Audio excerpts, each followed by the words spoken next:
감사합니다. 하나님의 말씀을 보겠습니다. 구약 성경 잠언 17장 1절에서 6절, 구약 929페이지, 제가 가진 성경은 그렇습니다. 잠언 17장 1절에서 6절 말씀. 앞에 있는 화면을 참고하셔도 좋겠습니다. 제가 얻으신 줄 알고 말씀을 봉독하겠습니다. 마른 떡 한 조각만 있고도 화목하는 것이 제육이 집에 가득하고도 다투는 것보다 나으니라. 슬기로운 종은 부끄러운 짓을 하는 주인의 아들을 다스리겠고 또 형제들 중에서 유업을 나누어 얻으리라.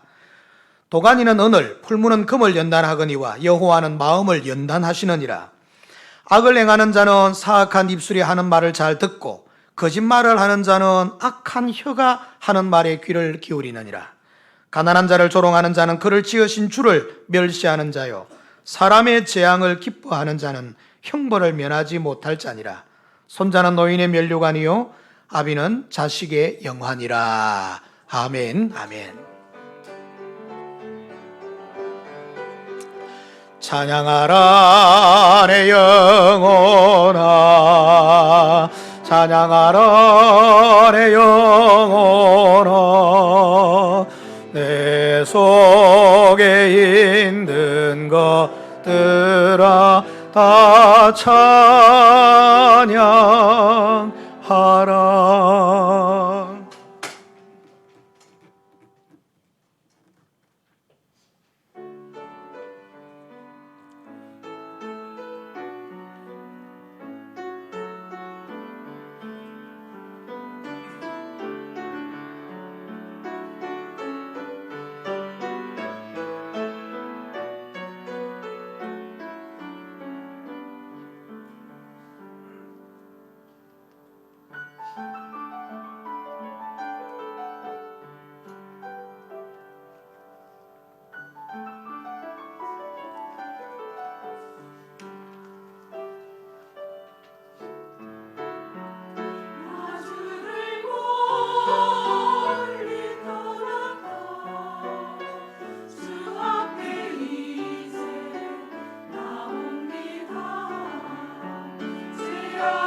아멘. 우리 하나님께 영광의 박수를 드립니다. 감사하라 내 영혼아, 감사하라 내 영혼아, 내 속에 있는 것들아 다 감사하라. 할렐루야. 5월은 가정의 달이라고 해서 첫째 주일은 어린이 주일, 둘째 주일은 어버이 주일, 셋째 주일은 교회들마다 좀 있기도 하고 없기도 하지만 저희 교회로서는 스승의 주일, 형제 자매 주일, 정가족 주일, 청년 주일, 이렇게 5월달을 지키는 교회들이 많이 있습니다. 여러분, 그래서 저희 교회는 오늘은 스승의 주일로 우리를 여기까지 인도해 주신 하나님께서 각각 필요한 사람들을 붙여서 우리들을 양육받고 인도하여 주셨습니다. 받게 하고 인도하여 주셨습니다. 그런 의미에서 우리가 좀 도움을 받았던 많은 분들, 영적 지도를 받았던 많은 분들 한번 돌아보면서 생각하고 기억하는 것은 아주 중요한 의미가 있겠다 싶습니다.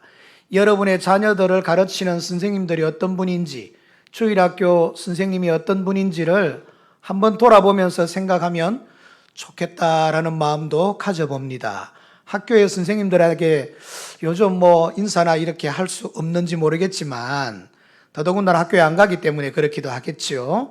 그러나 주일학교 선생님들에게는 정말 무급으로 봉사하는 선생님들에게 기도로 여러분의 자녀, 자손들을 축복해 주시는 것 생각하면서 함께 감사의 인사를 드리는 것도 좋겠다 싶습니다.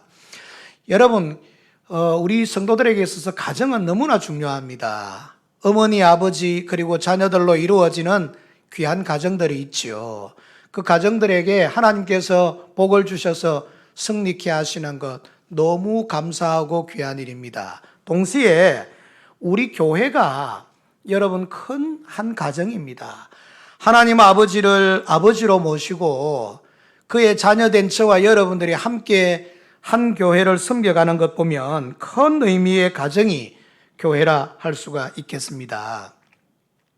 가정에서는 부모님들이 영적 선생님이 될 수도 있겠지요. 교회에서는 교회의 지도자, 그리고 주일학교에서는 주일학교 선생님들이 아주 중요한 스승의 역할들을 감당하게 될 것입니다. 이런 선생님 된 모든 자들이 다음 세대에 가정 같은 따뜻한 영적 분위기, 따뜻함이 넘치는 인격체로 양육하고 양성해가는 것은 중요한 하나님으로부터 받은 사명임을 잊지 말아야 할 것입니다.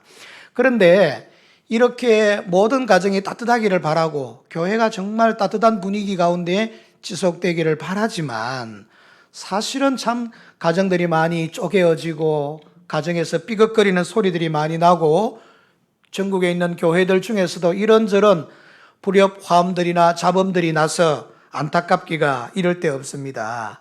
그러나 세상 그 어떤 것보다도 하나님의 관심과 사랑이 집중되어져 있는 것이 여러분의 가정이요 우리 교회임을 잊지 마시고 이 교회가 평안하고 주의 은혜 가운데서 따뜻한 영적 분위기, 여러분의 가정이 평안하고 따뜻한 영적 분위기가 가득해져서 하나님의 축복을 이어가시고 누려가시는 우리 가정과 교회가 되기를 주의 이름으로 축원합니다. 노벨 문화상 수상자인 알베르토 까뮤라고 하는 사람이 있습니다. 이분은 1960년에 교통사고로 최후의 시간을 맞이하게 되는데요. 그가 죽고 난 이후에 그가 쓴 노트를 한번 뒤적였더니 가장 핵심되는 자리에 이런 글이 있었답니다. 나는 알제리에 계신 어머니를 잊을 수 없다. 나는 어머니의 눈동자를 바라볼 때마다 뜨거운 눈물이 솟아났던 기억을 하고 있다. 그렇게 글이 적혀져 있는 거예요.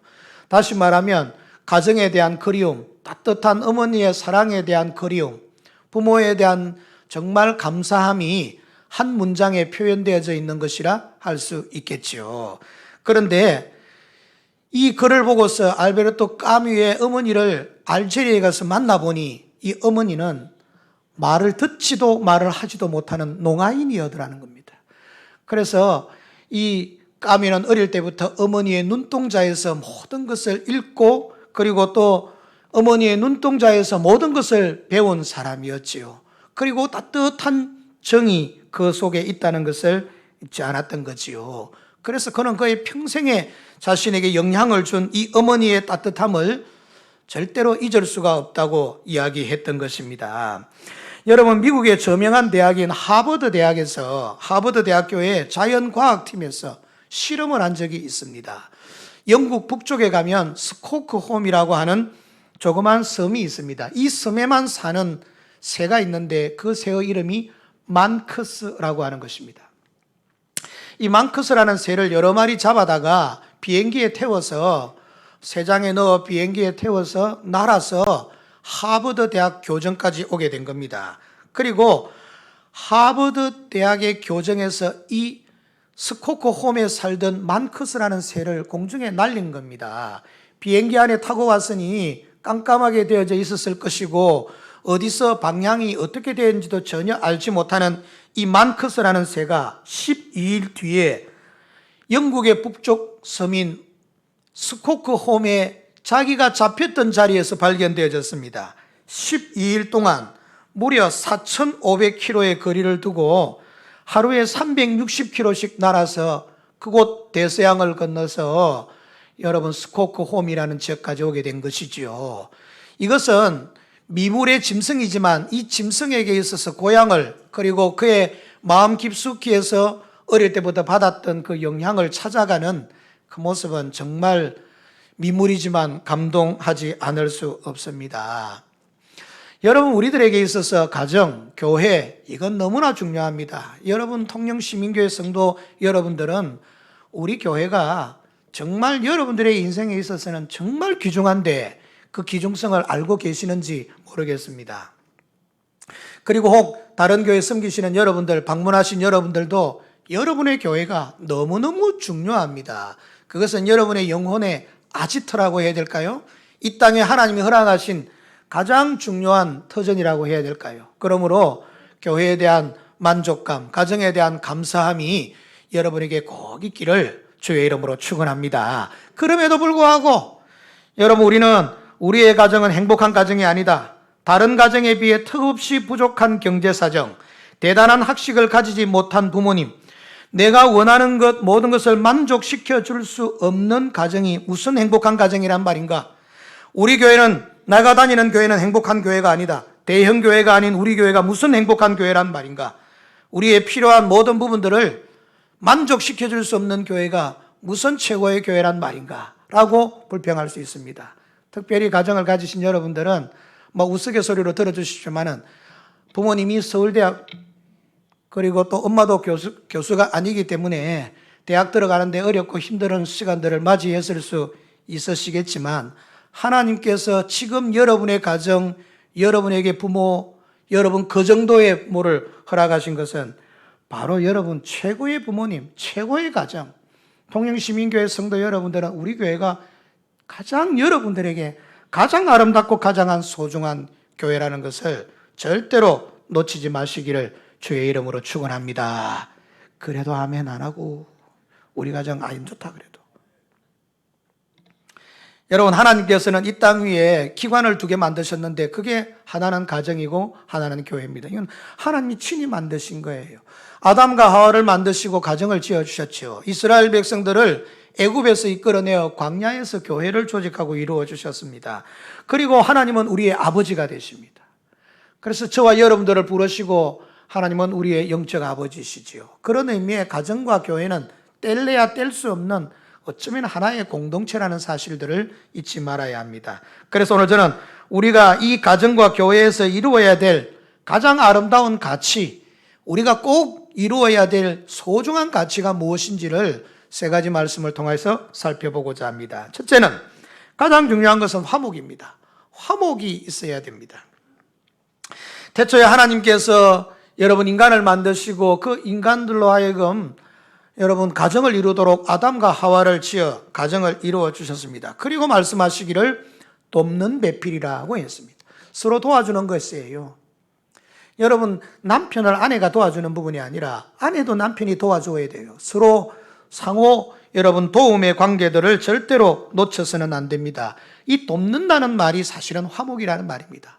가장 적절하게 상대방의 필요한 것들을 찾아서 그 상대방이 만족할 수 있도록 해주는 것, 그 관계가 화목의 과정이지요. 그러므로 저와 여러분들의 가정은 이런 화목한 가정을 꼭 이룰 수 있기를 바랍니다. 그런데 우리나라의 전통적 가정에는 가부장적 요소가 없잖아 있어서 일방적이고 지시적이고 강압적인 분위기가 계속해서 있어 왔던 것이 사실입니다. 저 연배 위쪽으로만 하더라도 이런 강압적인 분위기 속에서 쭉 살아오게 되어졌죠. 집에서 말 한번 제대로 하지 못하고 하라고 하면 예밖에는 못했던 부분도 없잖아 있죠.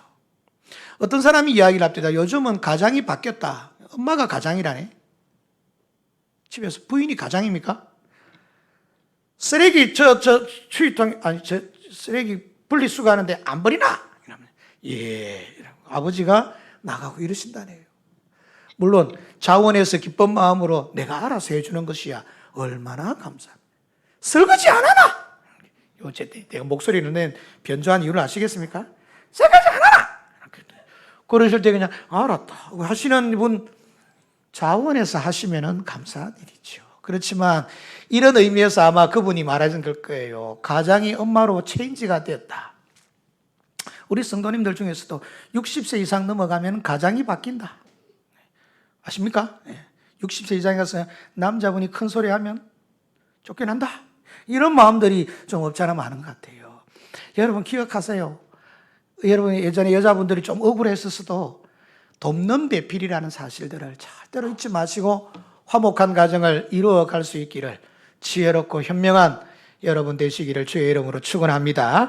교회도 마찬가지입니다. 교회의 경우도 성취일변도로 어떤 목적과 목표를 정하고 그것을 이루기 위해서 강압적으로 그리고 목회자들에게 과시욕이 있어 명예욕이 있어 우리 교회가 큰 교회, 좋은 교회, 이런 것 능력 있게 그런 데 대한 마음들이 너무 가득해서 화목과 화평을 추구하기보다는 성도들을 쥐어짜서 힘들게 어렵게 하는 그런 부분들이 없지 않았습니다.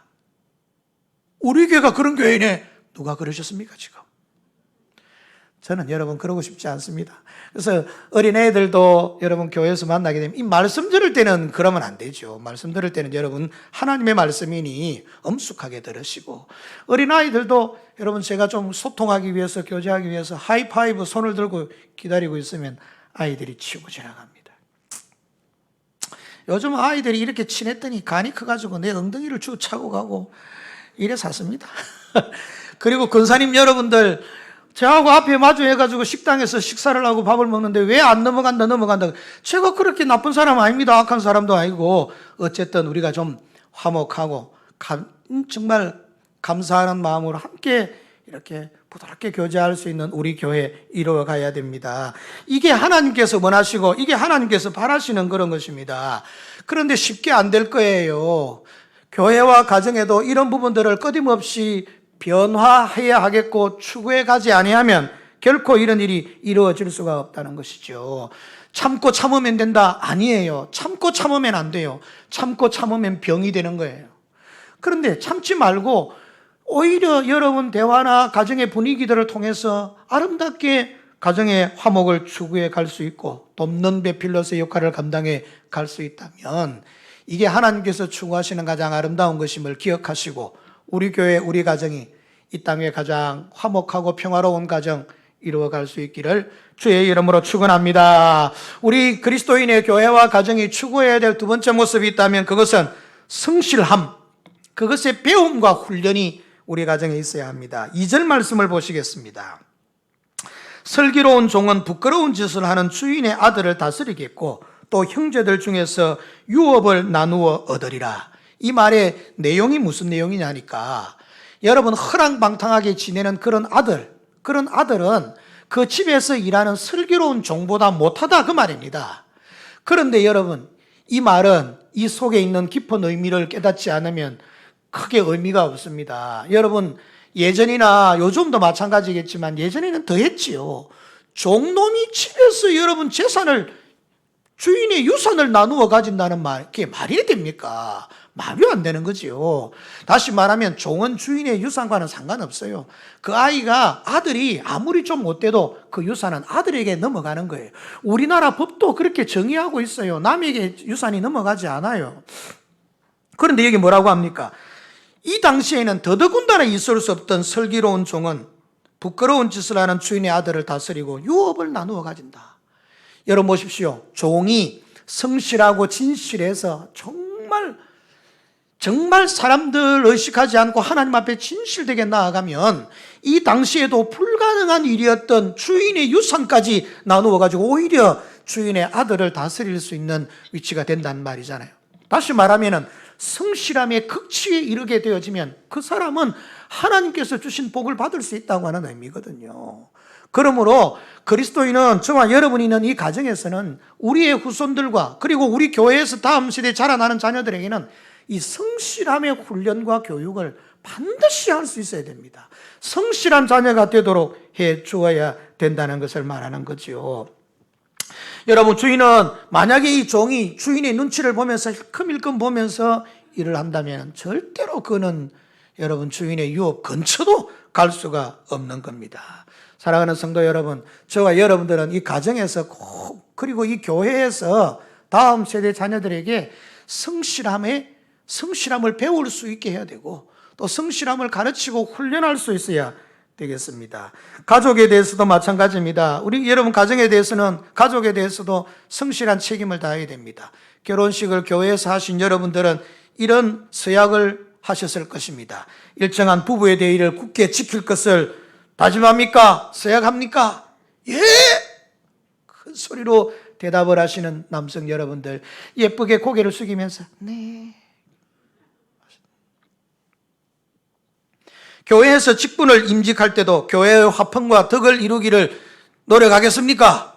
맹세합니까? 예! 해서 장로, 집사, 권사로 직분을 다 받게 되어진 것 아닙니까? 여러분, 가정에서 성실하지 아니하면 바깥에 나가서도 성실할 수 없습니다. 우리의 옛말에 집안에서 새는 바가지 바깥에서도 샌다고 했습니다. 그러므로 여러분의 후손 자녀들이 세상 속에서 빛과 소금이 되고 정말 아름다운 역할을 감당하게 하려고 하면 가정에서 성실의 교육을 충분히 시킬 수 있도록 해야 됩니다. 이거는 그냥 되어지는 것 아닙니다. 훈련해야 됩니다. 보여줘야 됩니다. 그래서 여러분, 저는 가정을 태권도 도장에다가 비유합니다. 태권도 도장에 사범님이 있어서 어떻게 하는지를 가르친다면 부모님들이 가정에 있어서 자녀들에게 어떻게 살아야 되는지를 가르치는 것이고, 학교와 주일학교에서는 여러분 선생님들이 어떤 모습을 보여줘야 되는지를 가르쳐야 되는 거지요. 그래서 부모님 여러분들과 주일학교 선생님 여러분들은, 그리고 성도 여러분들은 종합 지도교사입니다. 다음 세대를 위한 종합 지도교사임을 절대로 잊지 말아야 할 것입니다. 그러면 도대체 우리가 다음 세대들에게 성실함을 어떤 것을 훈련해야 되겠느냐? 잘 기억하십시오. 먼저는 우선순위 구별 훈련입니다. 무엇을 먼저 해야 되고 무엇을 나중에 해야 되며, 무엇이 더 중요하고 무엇이 덜 중요한지를 분명하게 깨달을 수 있도록 가르쳐 주어야 됩니다. 만약 이러지 않으면 어떤 특별한 문제를 만나게 되었을 때 그 문제 때문에 그 인생은 망하게 되는 거예요. 그래서 우선순위를 분명하게 해야 됩니다. 그렇지 않으면 시간 낭비도 너무 심하게 해요. 돌아서 와야 될 길들을 너무 많이 돌아가야 되어져요. 그런 의미에서 주의 백성된 저와 여러분들은 다음 세대 자녀들에게 우선순위에 대한 것을 분명히 가르쳐 줘야 됩니다. 그 중에서도 순종에 대한 부분들도 가르쳐야 됩니다. 아브라함의 경우는 100세 얻은 눈에 넣어도 아프지 않을 아들이지만은 하나님께서 바치라고 하니, 네. 하나님께서 바치라고 해서 여러분 다 내하고 바칠 것 같으면 여러분 지금 여기 이렇게 서 있을 수가 없는 것 아닙니까? 다윗의 경우를 한번 살펴보면 여러분 위기를 만났을 때 우선순위를 알게 되어지면 이 다윗 같은 모습이 나타나게 됩니다. 사무엘하 12장 18절 말씀에 보면 다윗에게 아주 특별한 일이 일어나게 됩니다. 다윗이 왕으로 있을 때 그의 신하였던 우리아라고 하는 자의 아내였던 바세바를 여러분 간음을 하게 되어지지요. 그리고는 이 우리아를 전쟁터에 보내서 죽여버리고 결국은 그 우리아의 아내였던 바세바를 자기가 데려와서 자기 아내로 삼아버리고 맙니다. 하나님께서는 진노하셨습니다. 그래서 이 우리아의 아내인 이 바세바에게서 간음 중에 잉태했던 아이, 다시 말하면 바세바의 첫 아들이 태어나자마자 여러분 병에 걸리게 되어지고 이 아이가 7일 동안 앓더니 죽음을 당하게 됩니다. 그런데 7일 동안에 다윗이 어떻게 하는 거 아니까 여러분 성전에 가서 식음을 전폐하고 위에서 기도합니다. 하나님 불쌍히 여겨 주십시오. 이 아이를 살려주십시오. 간절하게 금식하며 기도했습니다. 그러자 신하들이 눈치를 봅니다. 왕이여, 옥체를 보존하시옵소서. 음식을 드셔야 살 것 아닙니까? 아니다. 그리고 눈물로 아이를 살려달라고 기도합니다. 그러니까 여러분 7일이 지난 어느 날 아이가 그만 죽어버리잖아요. 신하들이 큰일 났다.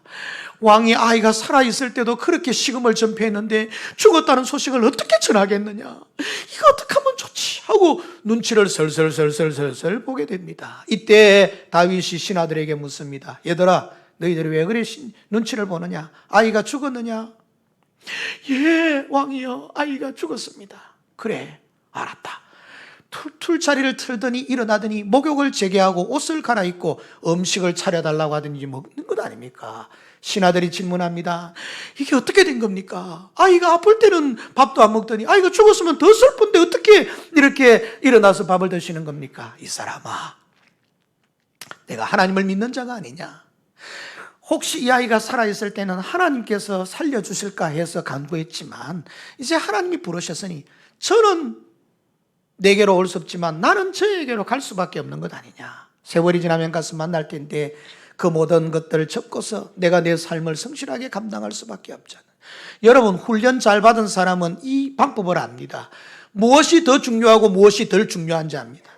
무엇이 더 중요하고 무엇이 덜 중요한지를 분별하지 못하면, 여러분 다윗이 만약에 그런 자였더라면 여러분 이제 이 바세바를 통해서 낳은 첫 아들 때문에 그가 대성통곡하고 아주 굉장한 부르짖음이 있었을 거예요. 그렇지만 그는 하나님을 알았습니다. 하나님의 뜻을 알았습니다. 하나님께서 무엇을 하실지를 알았습니다. 그게 하신 말씀을, 그가 한 말을 다시 한번 보겠습니다. 사무엘하 12장 22절에서 23절. 아이가 살았을 때에 내가 금식하고 운 것은 혹시 여호와께서 그를 불쌍히 여기사 아이를 살려주실는지 누가 알까 생각함이거니와 지금은 죽었으니 내가 어찌 금식하랴? 내가 다시 돌아오게 할 수 있느냐? 나는 그에게로 가려니와 그는 내게로 돌아오지 아니하리라. 그러니 하나님을 기억하고 우선순위를 결정할 수 있죠. 이게 여러분 자녀들의 삶 속에 여러분 위기의 순간에, 어려움의 순간에 무엇을 어떻게 분별하고 판단해야 될 것인지 우선순위 문제를 분명하게 가르친 자, 성실함을 가르친 자는 승리하게 되어지는 거지요. 또한 여러분, 우리는 고넬료라고 하는 사도행전 10장에 나타나는 사람을 압니다. 이 사람도 보십시오. 얼마나 멋진지. 그가 베드로를 청하여 하나님의 말씀을 듣기를 원할 때에 이웃 사람들 너희들도 온나? 자식들, 어린 아이들도 너희들 다 같이 온나? 말씀은 같이 들어야 된다. 그래서 다 모아놓고 하나님 앞에 예배를 드리고 하나님의 말씀을 들었지 않습니까? 그런데 요즘 부모님들은 보면 목사가 신방 가면 방 안에 방에 들어가, 문 꼭 닫고 나오지 마라. 예배 들 때 끝까지 나오지 마라. 나오기만 나와봐라. 지기 빈다. 이런 소리를 딱 하면서 그냥 딱 들어버려. 이게 무엇이 더 급한지, 무엇이 더 중요한지, 무엇이 덜 중요한지에 대한 개념들을 자녀들에게 보여주지 못하는 거지요. 이렇게 자란 자녀들은 여러분 다음 세대를 이어나가기가 정말 쉽지 않습니다.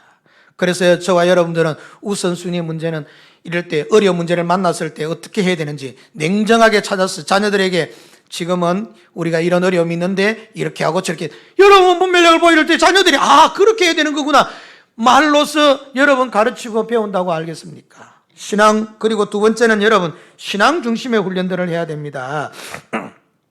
온 가족이 신앙 중심으로 분별하고 판단하고 여러분 자존심이나 기분에 좌우되지 아니하고 신앙 중심의 분별력과 판단력을 가질 수 있어야 됩니다.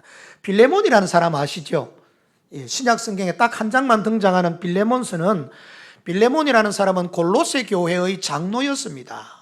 그런데 그 부인이 얼마나 열심히 했든지 그 교회의 여전도사격이었습니다. 압비아라고 하는 여러분 부인이었고, 그 아들은 아키뽀라고 하는 자였는데 이는 골로새 교회의 목사였습니다. 말씀을 전했습니다. 아들이 말씀을 전하고 어머니와 아버지가 교회의 여러 가지 행정적인 일들이나 잡다한 거리들을 정리하면서 골로새 교회를 이루어가게 되어진 거지요. 이에게 종놈이 하나 있었습니다. 그날 주인이 그것을 훔쳐서 도망을 갔는데 잡혀가지고 감옥에 들어가게 된 거예요. 감옥에 들어가도 잘 들어가야 됩니다. 감옥에 들어가는 잘 들어가는 게 있나? 어쨌든 잘 들어가야 됩니다. 들어가서 사람을 만났는데 그가 바로 바울 사도 아닙니까? 바울 사도와 같은 감옥에 들어가서 만나서 여러분 예수님에 대해서 전해 들은 것 아닙니까? 가만히 보니까 이 녀석의 이 종놈에게 여러분 재능이 보이거든요. 그래, 네가 말씀을 가르치면 참 잘하겠다. 그래, 네가 어디서 잡혀왔노? 예, 골로새에서 그래, 골로새 내 귀한 내 동력자, 내 사랑하는 제자가 있는데 그 제자가 골로새 교회 목사였는데 빌레몬이라는 자가 있어. 제가 그분의 종놈입니다. 그래? 그럼 어찌 돼야 되겠어요? 네가 내 형제 자매의 아픔이 되었구나. 얘 이놈 지금까지 말씀 가르친 거 압수! 이래가 싹 빼앗아 보고 쫓아내야 될 것 아닙니까? 그런데 바울 사도는 그가 하는 말이 그렇습니다. 그래, 잘 됐다. 네 돌아가서 그 교회 목사 되라. 세상에 종놈이 훔쳐간 것도 아쉬운데 돌아와서 여러분 이게 말이 되겠습니까? 예? 손에 편지 쪼가리를 하나 들고서 석방된 다음에 다시 빌레몬을 찾아 골로새 교회에 왔습니다. 네 이놈 네 죽고 내 살자 이래야 될 텐데 편지를 받아 읽고 난 다음에 빌레몬, 압비아, 아키포 그 교회의 중추적인 사람들이 네, 알겠습니다. 순종하고 여러분 그를 그 교회 담임 목사로 받아들이고 여러분 이 아들이 부목사로 내려오고 그래 성경이 되잖아요. 이게 무엇이 먼저인지 무엇이 덜 중요한지 무엇이 신앙적인 부분에서 어떻게 판단해야 되는지 내가 하나님의 자녀인데 하나님이 무엇을 기뻐하시는지에 대하여서 분명한 분별력과 판단력을 가지고 있으면 이런 순종하기 힘든 절대적인 부분이라도 그 일을 감당할 수가 있는 것 아닙니까? 요즘 교회들마다 장로투표, 권사투표, 집사투표를 하고 난 다음에 됐니 안 됐느니 이래서 문란을 일으키고 난리가 나고 교회가 쑥대밭이 되어지는 이런 일들을 생각해 보면 성실함의 교육이 없었던 거예요.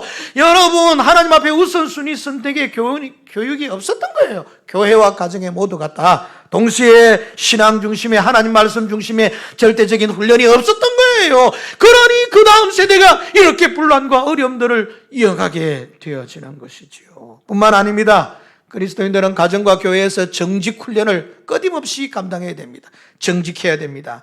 여러분 야곱이 좋은 사람이라고 생각할 수는 없어요. 성경에 나타난 야곱이 처음부터 형님한테 거짓말하고 그래가지고는 여러분 아버지에도 속여가지고는 여러분 축복도 받고 했던 그런 거잖아요. 그런데 아마 이거는 제가 안 살아서 같이 안 있어봐서 안 물어봐서 모르겠는데 이분은 내가 정직하지 못해서 내가 힘들고 어려운 시간들을 많이 보냈지. 그렇구나. 나는 그래서 안 되고 자녀들에게는 이거 사실을 물려줘서는 안 되지. 아마 정직훈련을 했던 것 같아요. 얼마나 강하게 정직훈련했던지 아들 12명 중 11번째 아들 요셉이 꿈을 꾸고 난 다음에는 뭐라고 하는 거 아니까? 형님들 아버지 뭐 입었어? 내가 어제 꿈을 꿨는데 해와 달과 11개의 별이 내인데 오더니 꾸벅절하고 네가 우리를 다스려 주십시오 라고 이야기하는 게 아닙니까? 이건 자살행위지. 형님한테 그럼 우리가 니한테 저런단 말이야. 이 호랑발코 같은 놈. 당연히 그럴 것 아니에요. 그 다음 날도 또 꿈을 꾸더니 형님하고 아버지 이리 와보세요. 형님들의 아버지의 곡식단이 턱 오더니 내 곡식단한테 넙죽 절하는 게 아닙니까? 이 아무리 정직해도 이런 거 지축을 일들을 이야기하면 되는가 이게? 얼마나 정직했던지 이런 정직의 모습이 있던 거죠.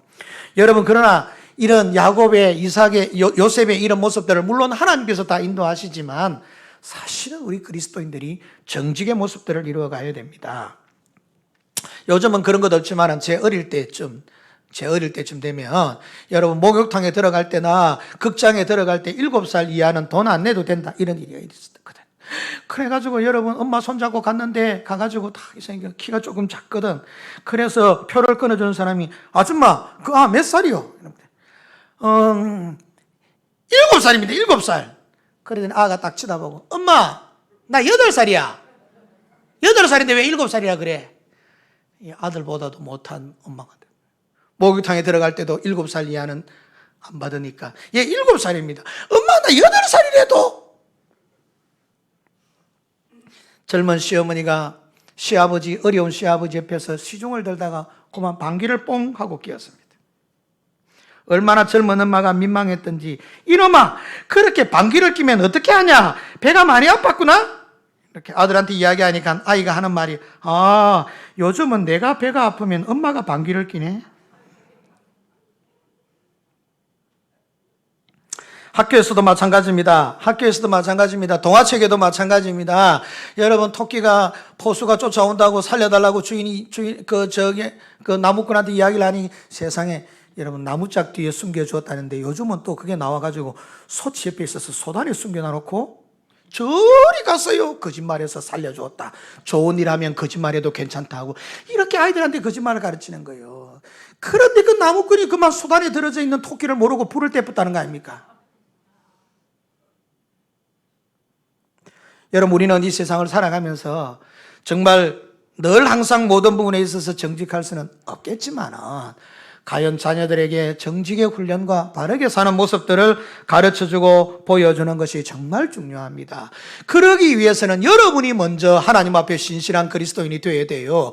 부모들이 예배 생활을 제대로 잘 안 하면서 예배를 잘 드리라 말할 수 없어요. 욥의 경우를 살펴보세요.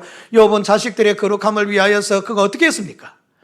죄를 지었는지 안 지었는지 모르지만 지었을 가능성만 생각하고도 하나님 앞에 번제를 드리며 거룩함을 유지하려고 했습니다. 사랑하는 성도 여러분, 꼭 기억하십시오. 성실함을 배우려고 하지 않고 성실함을 훈련시키지 않으면 그 자녀의 모든 삶에서 여러분 어쩌면 눈물과 고통과 아픔의 시간들, 돌고 돌아야 되는 뺑뺑이의 시간들을 너무 많이 낭비하게 될 수도 있다는 것을 지금부터라도 잊지 마시기를 바랍니다. 우선순위를 분명하게 정하십시오. 모여서 이야기할 때 이런 문제는 이렇게 푸는 것이 좋겠지. 이게 먼저 해야 되는 일이야. 이게 하나님이 기뻐하시는 일이야. 정할 수 있어야 됩니다. 그리고 여러분 신앙적 중심으로 해서 모든 것을 판단하고 지금 우리가 좀 마음에 상처가 있지만 말이야 하나님께서 이것을 다 아실 거야. 그리고 하나님이 인도해 주실 거야. 그러면 하나님께서 우리들에게 복을 주시는 걸 봐야 되지 않겠니? 이렇게 교육을 시키고 자연스럽게 여러분들이 그 모습을 이루어가야 할 것입니다. 정직하게 바르게 살아갈 수 있는 부분들을 신실하게 살아가는 부분들을 자녀에게 보여주지 아니하면 자녀들이 다음 세대에 여러분 이룰 수 없습니다. 여러분 자녀들은 부모님들은 선생님이자 여러분 부모님들이에요. 주일학교와 성도 여러분들은 여러분의 다음 세대들에게 선생님이자 또한 성도들이에요. 그래서 잊지 마시고 우리 자신이 믿음 가운데 잘 서고 또 우리 자녀들에게 다음 세대를 성실하게 잘 살아갈 수 있도록 보여주는 그런 멋진 훈련들이 저와 여러분들에게 있기를 주의 이름으로 축원합니다. 그리스도인의 교회와 가정에서 세 번째는 효의 가르침과 실천이 있어야 됩니다. 여러분, 우리가 효도를 안 가르치고 다음 자녀가 효도를 한다, 이 부분은 곤란합니다. 있을 수가 없습니다. 그래서 부모가 본으로 가르치고요, 말로서 가르치고요, 행동으로서 가르치는 모습이 반드시 있어져야 됩니다. 오늘 보면 6절이 뭐라고 이야기합니까? 손자는 노인의 면류관이요, 아비는 자식의 영환이라. 그래, 어느 목사님이 하는 말이, 손자는 노인의 면류관. 그래서 손자들이 요즘 할아버지 어깨에 올라타가지고 할아버지 머리를 쥐 흔들고 뜯고 그러는 거구나. 안 그래도 머리카락이 없는데.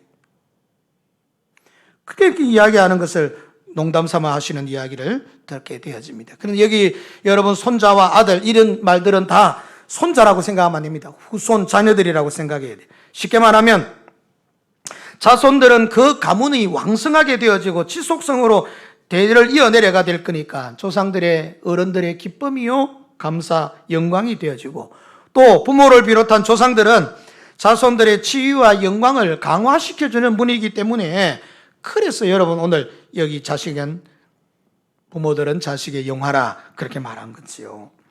한번 여러분 다음에 제가 한겨레 신문에서 보도된 글을 한번 읽어볼 테니까 잘 들어보십시오. 한겨레 신문 하면 알레르기 반응을 보이시는 분들도 계시는데 거기도 좋은 글들이 많이 있어요.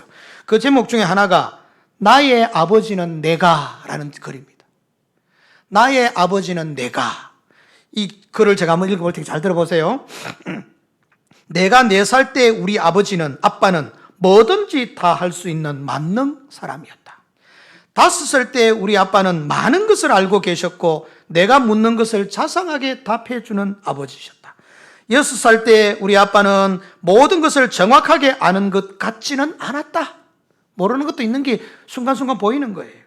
10살 때 우리 아빠는 내가 어릴 때와 지금은 확실히 다르다라는 말을 자주 하셨고 말을 많이 하셨다. 왜 그랬을까?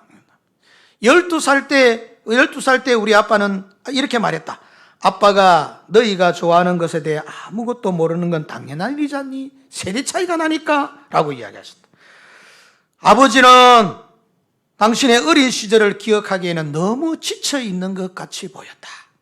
14살 때 우리 아빠에겐 신경 쓸 필요가 없어. 아빠는 너무 구닥다리거든. 여기 여러분 중학교 1학년 들어가면 우리 아빠하고는 이야기가 안 통해. 내가 뭘 좋아하는지, 내가 뭘 잘하는지 아무 관심도 없고 알지도 못하면서 아빠의 권위만 찾아 집에 들어오면 잠만 자고 늘 지쳐있는 패배자와 같이 보여.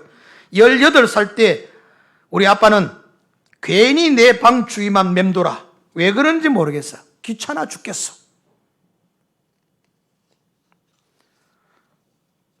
아무 소리가 없이 조용하다는 것은 내 이야기다. 여러분, 아빠 되시는 여러분들 이런저런 생각이 많이 드시지요. 그런데 여기에서 끝나지 않습니다. 이 사람의 글 마지막은 이렇게 하고 있습니다. 그런데 말이야, 내가 예순이 되었을 때 난 이렇게 말했어. 난 아버지만큼만 살았더라면 하는 생각이 든다. 여러분, 우리가 이 땅에 살아가면서 완벽하고 완전할 수는 없습니다. 그러나 여러분 되돌아보면서 우리 자신의 모습을 생각하고 또 여러분 부모님들을 그리고 또 자손들에게 아름다운 모습을 보여주는 것이 너무 좋습니다. 저는 사실 이 글을 읽으면서 참 많이 부끄럽고 마음이 많이 좀 괴로움이 많았습니다. 그럼에도 불구하고 제가 이런 다짐들을 해봤습니다. 지금부터라도 칭찬과 격려를 좀 더 해야 되겠다. 인정해주고 존중해주는 모습을 좀 더 가져야 되겠다. 바르지 못한 방향에 대해서는 잘못했다고 자녀들에게 분명한 고백을 할 수 있어야 되겠다. 내가 이랬다 저랬다 하는 게 아니라 분명한 신앙적인 기준을 가지고 방향을 제시해 주는 자가 되어야 되겠다. 여러분, 그렇게 했습니다. 그런 생각을 했습니다. 부모 되신 여러분들, 이런 생각들, 부모 되신 어느 분이 교회에서 설교를 들었는데 부모와 자녀가 너무 대화가 없습니다. 대화를 좀 하세요. 대화를 하시라니까. 이게 부모님이, 아버지가 그래 대화를 해야 되겠다 마음에 작정을 하고 집에 가서 아들을 불러 모았습니다. 얘들아, 이리 와라. 대화를 하자. 말해봐라. 말하려는데 왜 말 안 하노? 해봐라. 안 가나? 막 이러니까 이 가족들 어찌 되겠어요, 이게 대화가. 이거 참. 대화를 목사님이 해내서 하라는데 왜 말을 안 하노? 벙어리야? 뭐야? 이게 세상에 무슨 대화냐. 여러분, 심리학에서는 라포라는 말이 있습니다. 이 라포라는 말은 분위기라는 말이죠. 대화를 할 수 있는 분위기가 안 되어 있는데 대화를 할 수 있는 분위기를 좀 만들어 가서 여러분 좀 대화를 할 수 있도록 해야 되는데 무작정 이렇게 또 지내 들어가는 것은 안 됩니다. 혹시 여러분 오늘부터 좀 이런 거 생각을 해보십시오. 내가 말에 좀 익숙하지 못하다. 편지 한번 써보시죠. 짧은 편지만 어떻습니까? 간단한 편지만 어떻습니까? 내가 네에 대해서 미안한 마음이 많구나. 사랑하는 자녀야. 그래서 이걸 하도 안 해서 여러분 결혼식을 앞둔 부모님들한테 해라 그랬더니 세상에 눈이 막 붕퉁 부어가지고 울고 그렇게 되어지잖아요. 그래서 우리가 좀 이런 부분들에 대한 거를 좀 지혜롭게 좀 잘 좀 가르치고 전하고 전달하고 그런 대화가 안 되는 것 같으면 좀 이렇게 같이 한번 등산이라도 해보자. 같이 가자. 그래 내려오면서 아버지가 와 이러노? 돌아가실 때가 돼가나? 와 이러는데 목욕탕 같이 가볼래? 아버지 오늘 안 가고? 그러면 됐다. 알았다. 네 언제든지 가보시. 이렇게 좀 여러분 좀 아이들의 관심사나 방향들을 좀 틀어서 이렇게 가정 분위기를 좀 이렇게 부드럽게 만들어서 부모가 무엇이며 자녀가 어떤 것인지를 지혜롭게 현명하게 가르쳐가면 좋겠습니다. 여러분, 이게 또 재미있는 모임이 있습니다. 좋은 아버지가 되려는 사람들의 모임. 회원이 되고 싶습니까? 안 되고 싶구만요. 좋은 아버지가 되려고 하는 사람들의 모임에서 좋은 아버지가 되어지는 12가지의 여러분 그거를 정했습니다. 그런데 교회 학교 선생님들이나 선생님 여러분들 어른들은 좋은 선생님이 되는 12가지 방법 이렇게 바꿔서 생각해도 되겠습니다. 잘 들어보세요. 첫째, 자녀와 여행하는 아버지가 되자. 어려운 걸 부탁하네. 두 번째, 자녀를 칭찬해주는 아버지가 되자. 요거는 좀. 세 번째, 자녀가 가정의 따뜻함을 느끼게 하자.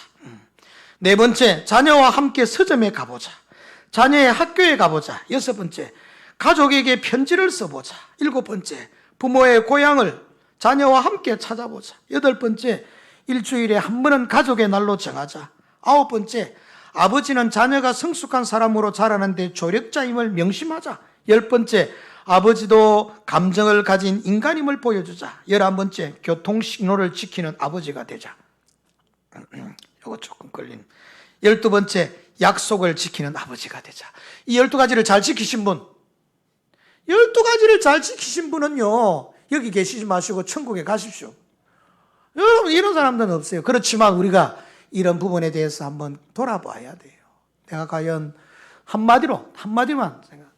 나는 과연 자녀에게 좋은 아빠, 좋은 엄마였느냐? 나는 과연 우리 아빠에게 좋은 아들, 좋은 딸이었느냐?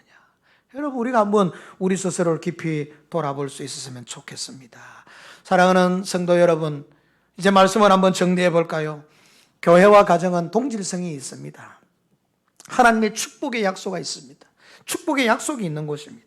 그런 의미에서 여러분, 이곳은 주님이 주시는 가장 평화로운 화목한 가정, 화목한 교회를 이루어가야 됩니다. 일 늦어도 괜찮습니다. 좀 뒤쳐져도 상관없습니다. 아무런 문제 되어지지 않습니다. 또한 우리는 기억하십시오. 자녀들에게 다른 것 보여주는 것보다도 성실함을 배우게 하고 성실함을 가르치고 교육할 수 있어야 됩니다. 부모는 부모로서의 자녀들의 아름다운 삶들을 잘 상속시키며 믿음의 대를 이어내려 갈 수 있도록 효를 가르치고 실천할 수 있도록 보여주는 멋진 믿음의 모습이 있으시므로 좋은 스승, 좋은 부모님 되셔서 교회와 가정을 든든하게 세워가는 저와 여러분의 삶이 되기를 주의 이름으로 축원합니다. 우리 한번 다 같이 기도하는 시간을 가질까요? 하나님, 우리 교회와 우리 가정이 화목을 추구하는 우리 교회가 되게 해주십시오. 이해와 배려, 희생과 섬김이 있는 교회와 가정 꼭 되게 해주십시오. 성실함을 배우고 성실함을 훈련하는 우리 인성이 빛과 소금이 되어지는 교회가 되게 해주십시오. 가정과 교회가 효와 공경의 실천이 있는 아름다운 모습 있게 해주십시오. 우리 한 2분 정도만 다짐하면서 기도하도록 하겠습니다. 기도합시다. 하나님 아버지 감사합니다. 오늘도 주님께서 함께 하시고 인도하심을 감사합니다.